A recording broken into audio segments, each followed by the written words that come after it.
Welcome to the Varahi real estates. మీరు కనుక ఛానల్ని సబ్స్క్రైబ్ చేయనట్లయితే సబ్స్క్రైబ్ చేసుకోండి. అట్లాగే రియల్ ఎస్టేట్కి సంబంధించినటువంటి మరింత ఇన్ఫర్మేషన్ కోసం ఈ ఛానల్ని ఫాలో అవ్వండి.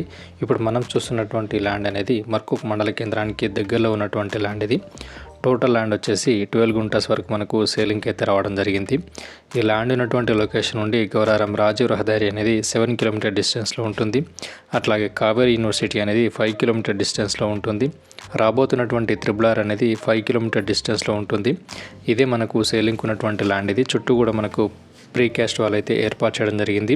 Red soil land. ఇది స్క్వేర్ బిట్లో ఉన్నటువంటి ల్యాండ్. ఇది ఈ ల్యాండ్లో మనకు ఒక బోర్వెల్ కూడా అవైలబుల్గా ఉంది. చుట్టూ కూడా మనకు ఫామ్ హౌస్లు అయితే ఉండడం జరుగుతుంది.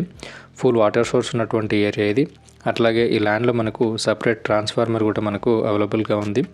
ఈ ల్యాండ్ ఉన్నటువంటి లొకేషన్ నుండి మర్కుక్ మండల కేంద్రం అనేది 2.5 కిలోమీటర్ డిస్టెన్స్లో ఉంటుంది. అట్లాగే షామీర్పేట్ ఓఆర్ఆర్ అనేది 28 కిలోమీటర్ డిస్టెన్స్లో ఉంటుంది. జేబీఎస్ అనేది 55 కిలోమీటర్ డిస్టెన్స్లో ఉంటుంది. ఈ ల్యాండ్ రేట్ వచ్చేసి 4.5 lakhs పర్ గుంట వరకు రైతు అయితే చెప్పడం జరుగుతుంది.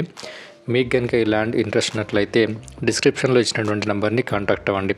హైదరాబాద్కి పరిసర ప్రాంతాల్లో అట్లాగే కొండపోచమ్మ రిజర్వాయర్కి దగ్గరలో ఫామ్ హౌస్ పర్పస్లో కానీ లేదా ఫామ్ ల్యాండ్ పర్పస్లో కానీ ఈ ల్యాండ్ అనేది అద్భుతంగా ఉంటుంది. మీకు కనుక ఈ ల్యాండ్ ఇంట్రెస్ట్ ఉన్నట్లయితే స్క్రీన్ మీద కనిపిస్తున్నటువంటి నెంబర్ని కాంటాక్ట్ అవ్వండి. Thank you for watching this video.